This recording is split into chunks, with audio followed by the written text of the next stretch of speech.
had my 10-year med school reunion this weekend, and Friday night got the opportunity to hang out with a bunch of guys I hadn't seen in the last 10 years. Really cool catching up. Justin came in town, and we were up pretty late Friday night, but managed to get up real early Saturday morning. John Wilson was on cue at F3 workout. Nice. Certainly we're going to miss that.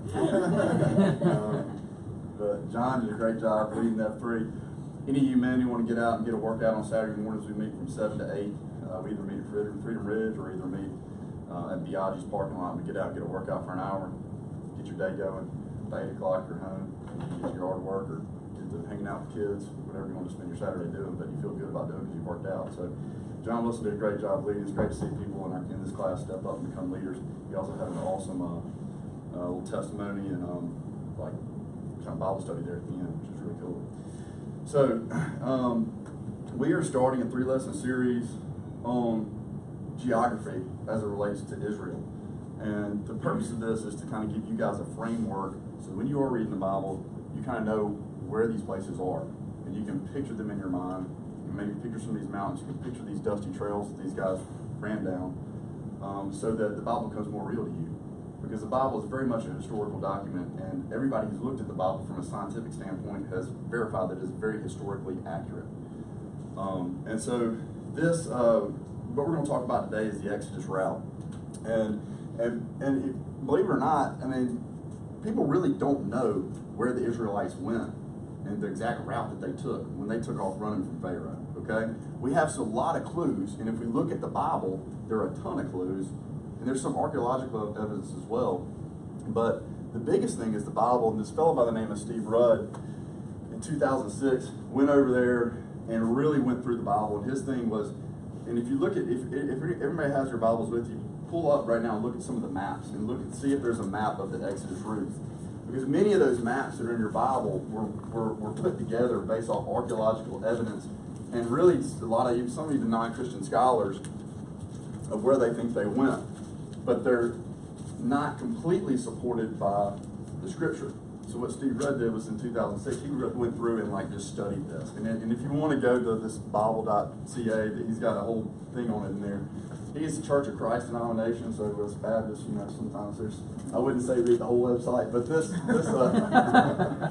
this right here in particular, I thought was very scholarly on his part. Everything, every assumption he made was based off verses in the Bible.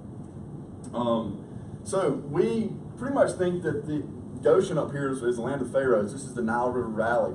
And our thought is that these Israelites took off and they went down through Egypt, but they went down into the wilderness down here. And this is the Gulf of Suez right here, and we think they went along this plain here because it was wide, it was flat, easy to take 2 million people down this highway. And then what they came to was a dead end down here. They kind of went up a little bit and they hit this big mountain range. And then they had to do something, right? So they crossed the river. So there's been a lot of, a lot of different theories as to where they crossed the Red Sea and what is the Red Sea.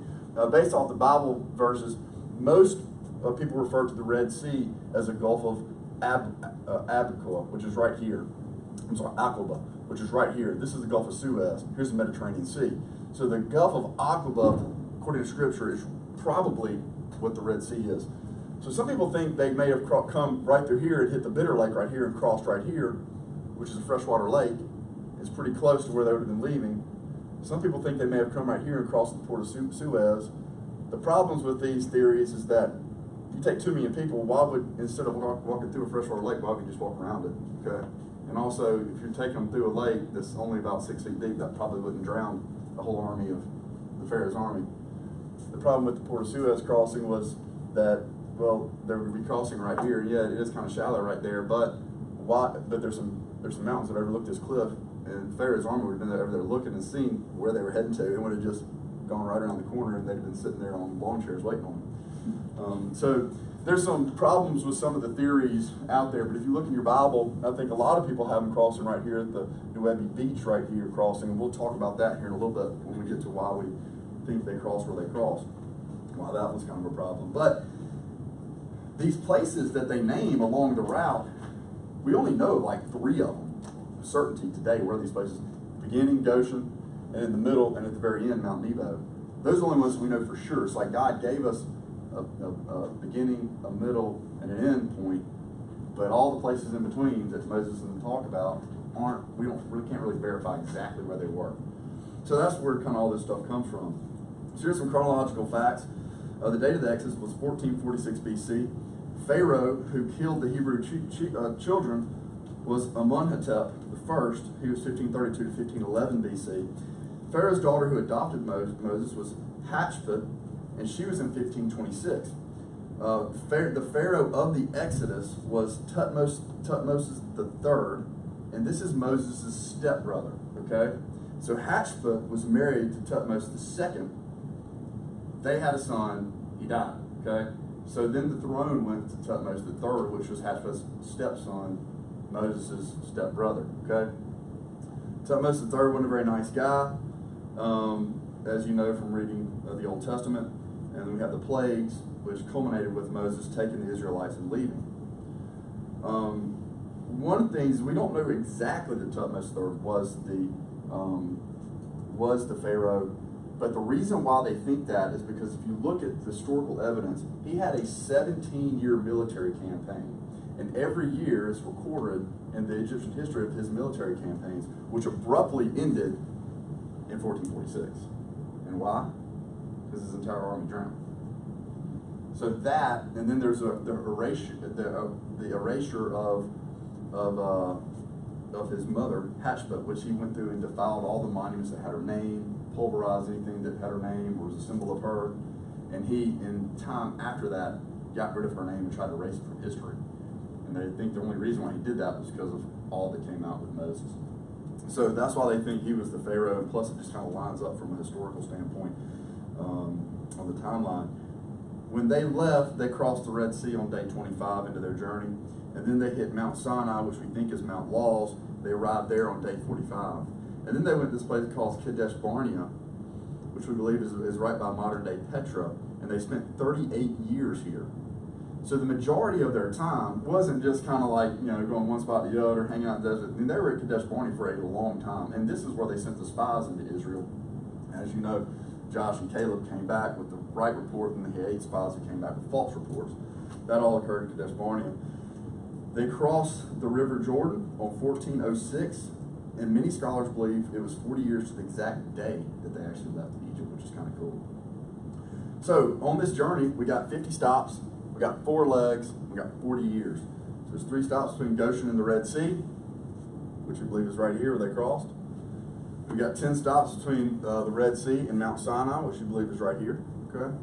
And then we've got 22 stops between Mount Sinai and Kadesh, which is going to be over here. And then we've got 15 stops between Kadesh Barnea and the Jordan River, and I believe Kadesh is somewhere over here, and then of course the Jordan River is over here. Of the stops, the only ones we know of are Goshen, Ezion Geber, and Mount Nebo are the only places that we know for certain of their modern day location. So this is just kind of this map expanded here, and a lot of what Rudd's research was in. He believes they came along this border here of the Gulf of Suez. There's a big mountain range here. St. Catherine's Monastery is. They came through here. They ran out of room because they ran to the mountains. They crossed here, ended up in here, and then made a trip. Kind of really, this is North Saudi Arabia, and they made their way back up into Israel. There's a lot of, we'll go through here in a minute. There's some verses say they had to get out of Egypt. Joshua says they went out of Egypt. This whole area is Egypt territory, all the way to this river. Why the circuitous route, okay? Why didn't they just come out of Goshen and just cut right across here to Egypt? Anybody know? So Moses had what he's called, people have referred to as an army of broken souls, about 2 million people. These people had spent 8 to 10 generations in slavery, okay? They were beaten down, they were trodden. They weren't in the mood to go out and fight, right? And in Exodus 13:17-18, it says, "For God said, they face war, then they may change their minds and return to Egypt." So God led the people around by the desert road to the Red Sea. So a direct route, if they come right through here, this is where the Moabites live, this is where all the Philistine nations were. They would have been picking a fight if they'd gone right through their territory. So we know, based off Exodus, that they took a circuitous route. Now, a lot of people have them kind of going right down through here and cutting over, and again, like we talked about, crossing right here, and we'll talk about that here in a minute. So this is the exit, what's called the Exodus Highway, okay? So when these people took off, and this is, I Google mapped this area, and I got a satellite image of this, and this is what it looks like, so you can kind of get an idea of the topography. They took off from Goshen here, and they came along this, and this is a very flat plain through here, okay? You can see how flat it is on this map. And then you've got this very mountainous region here. And this area, it says it's about 20 kilometers wide. So they've got the Gulf on one side, they've got the mountains on this side, and this is just a flat delta riverbed. It'd be perfect to take 2 million people down. They can just walk. They don't have to climb. They can move, and they can move quickly. And we know they move quickly because they traveled at night because they had a fire leak, and they traveled during the day, and they had a cloud over protecting them from the sun. So Israel departed from Goshen. They hiked 275 miles down the southeastern coastal plain into the Straits of Tiran, which is right here, okay? It's a perfect highway for 2 million people, but there's a dead end. There's Pi Hahiroth, which is right here, this dead end right into this mountain range. Pharaoh knew the Israelites had to kind of retrace their steps and back up a little bit to maybe try to cross or do something, or they had to go into the mountains. And they thought they had them trapped, and they were literally prepared for a slaughter. Because these people can't go anywhere. They either got to climb or they got to swim. But Pharaoh had an ace in his pocket, right? The secret part of the Red Sea. So if we were to kind of put this in Irish perspective here, okay?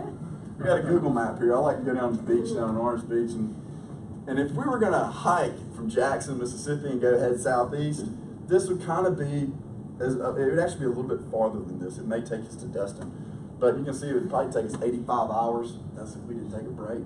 So it'd be a pretty good hike, wouldn't it? So taking 2 million people this far just to get to the Red Sea crossing, this would include the other half that they're going to have to go. Kind of puts it into perspective.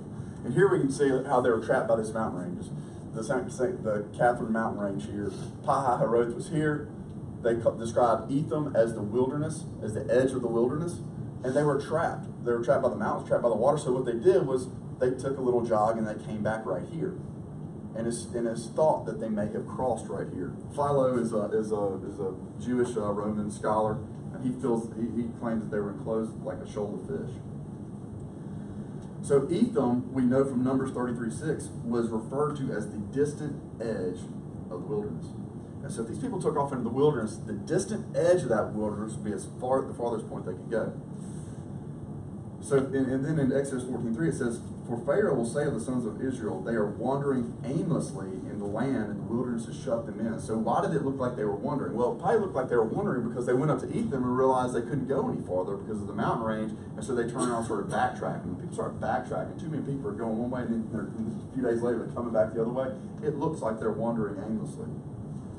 So Pharaoh knew the geography better than anybody, and he had his army camped down here waiting on them to turn back because he knew they couldn't go any further. Gulf of Suez, so then we have to figure out where they crossed. Now, this is the Gulf of Aqaba right through here, okay? And the Gulf of Suez we saw on the other side. Those are very deep bodies of water, okay? They're a half mile to a mile deep in the middle. That's deep, particularly for a Gulf.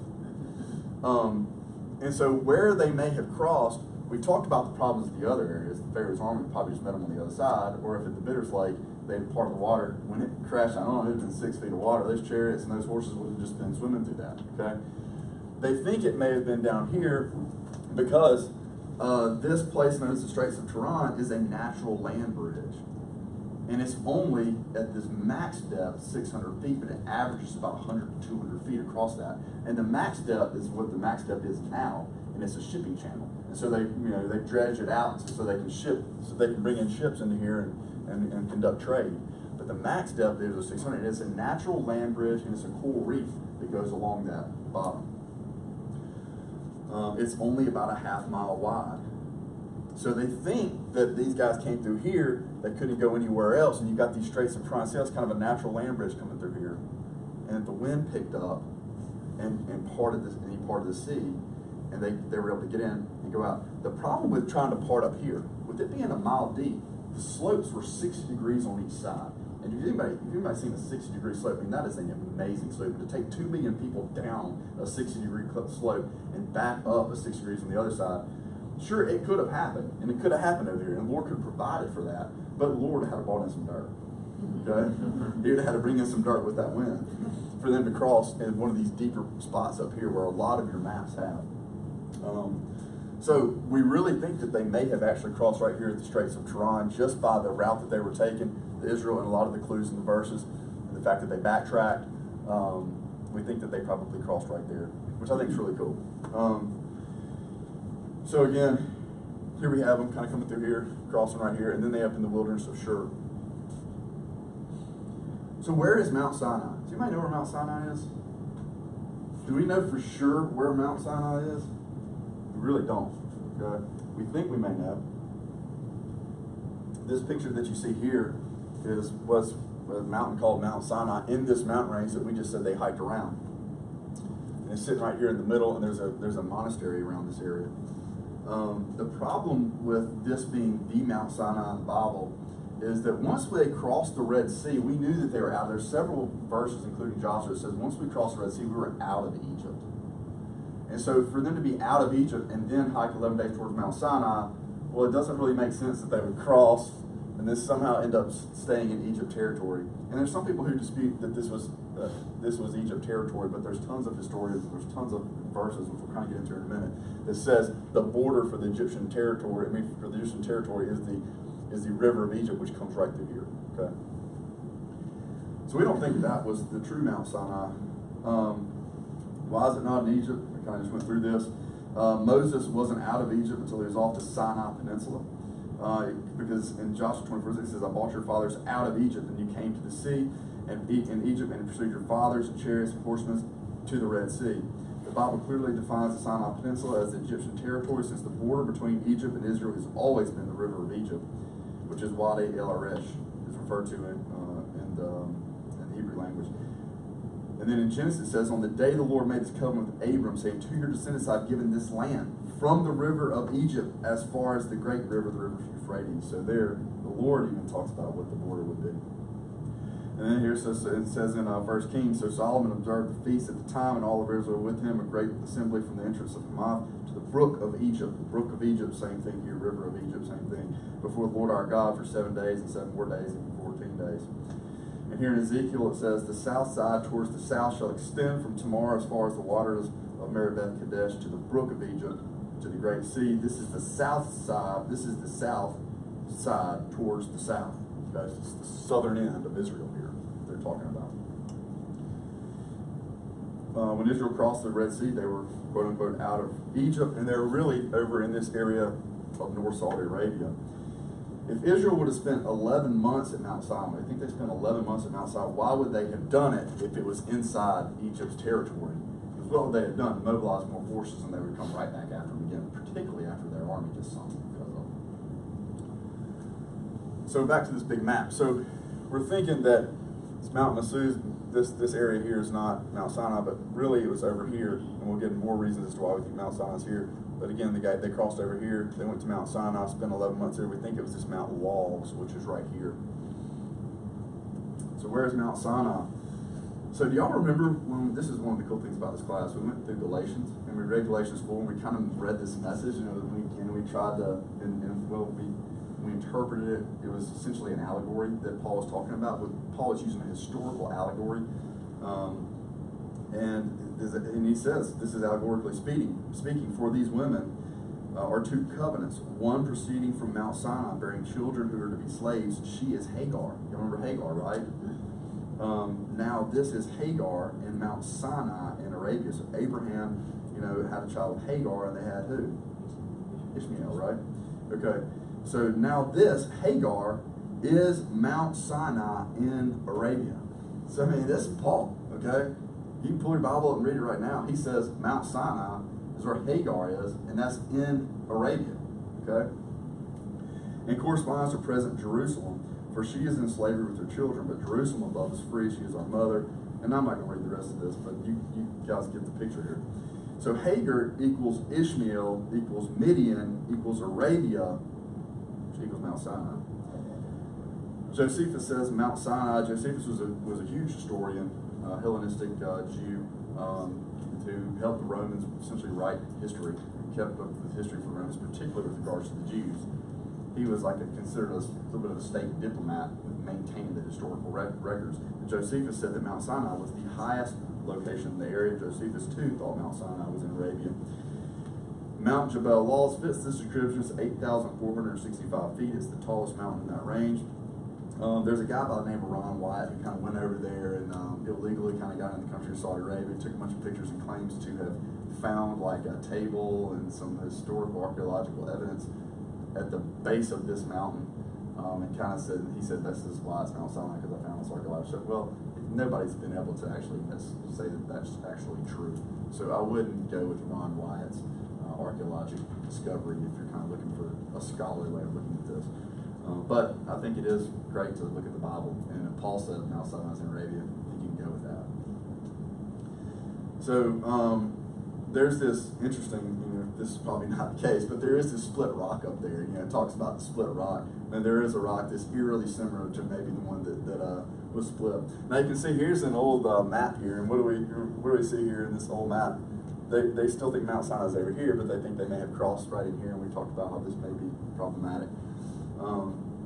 But we really think that Mount Sinai is right over here, which is Mount Jabal Laws. And if they hit this place, stayed here 11 months before they started making their way to Kadesh Barnea. So where's Kadesh Barnea?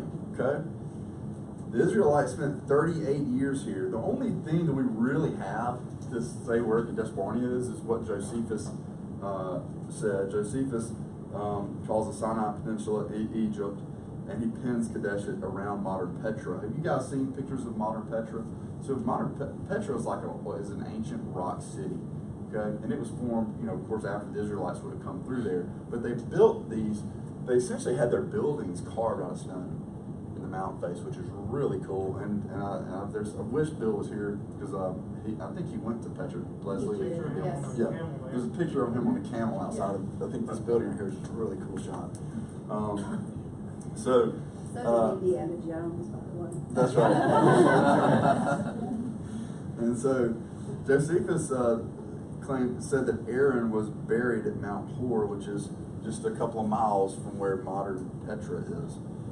So according to Josephus, we really think that these people stopped right around in this area before they entered the Promised Land. It was from here, and from the protection of these rock cliffs, that they sent in the spies and they could kind of hide out before they entered the Promised Land.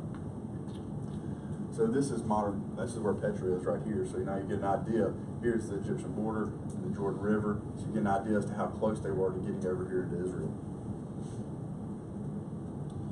Mount Nebo. Okay, does anybody remember about Mount Nebo? That's where Moses died. That's where Moses died, exactly. So Moses, God told Moses he couldn't enter the Promised Land, right? But he allowed him to go up to the top of Mount Nebo and view the Promised Land. And we know where Mount Nebo is, and here you can see it as a picture, and you can go tour Mount Nebo now if you go take a tour of the Holy Land. And there's a little placard here kind of showing all the areas that you can see from Mount Nebo. You can really see all the Promised Land, which is really cool. So the last thing I want to tell y'all is the Exodus was truly a miracle, okay? And we're going to read a few verses here. It says, "The Lord went in front of them in a pillar of cloud by day to lead them along the way, and a pillar of fire by night to give them light, so that they may travel by day and by night." And we know that they made incredible time based off these numbers. And the only way that they could do that is if they were traveling at night. And if you take 2 million people, you're not leaving anybody behind. And you got people who are in shape, probably a lot of people who are out of shape, right? And you're marshaling down a desert highway. The fact that they didn't get sunburned and die out there, and the Lord provided them manna to eat and shade from the sun and gave them water to drink is a pretty amazing feat. The clothes on your back did not wear out, and your feet did not swell during this 40 years, like Deuteronomy 8:4. I have led you 40 years in the wilderness. The clothes on your back have not worn out, the sandals on your feet have not worn out, Deuteronomy 29:5. And then here, Psalm, you see the psalmist David talking about, he says, "Then he bought them out with silver and gold among his tribes, was not one who stumbled. Egypt was glad when they departed, for the dread of them had fallen upon them. He spread a cloud for a covering and a fire to illuminate by night. They asked, and he brought quail and satisfied them with the bread of heaven. He opened the rock, and water flowed from it. it ran into the dry places like a river. So that's all I've got. So Exodus is pretty cool. We don't know exactly where it happened, but hopefully by this discussion you can look at your Bibles and at least think critically about where you think they may have gone. And of course, this is not law. Just because I talked about this morning doesn't make this the exact route. But I think based off the evidence out there, if you really look at the verses, this is probably the route they took. And also, we didn't talk about that. They found like an old Egyptian like dynasty chariot wheels have been found around that strait where they think they may have crossed. So I think that's pretty good. That's some decent evidence right there that maybe the whole army got swallowed up. And they said that nobody's gone and archaeologically looked and searched the bottom of the Gulf of Aqaba, but that if they got the people who can survey the bottom, like the Titanic people who found the Titanic, they think they may could find some archaeological evidence. It just hasn't been done yet. So a lot of this stuff is kind of fresh. So, any questions? All right. Next week, what are we doing next week? Cody, you talk next week? Bill. Okay. Bill's going to talk about the places that Jesus' ministry took place inside of Israel. So now we've left Israel. Now we're going to we left Israel, went through the desert. Now next week we're going to go into Israel, and we're going to figure out, kind of put some places and some names and faces on Israel. We'll compare it to the size of Mississippi. Israel's about the size of Mississippi Delta, y'all. It's not very big. I mean, so the places Jesus walked around and stuff and where he went, you can easily go back there and kind of retrace his steps and get a feel for where he was. So hopefully this can put a picture in your mind as to where a lot of these places are in the Bible. The Bible will become more real to you. Who wants to leave?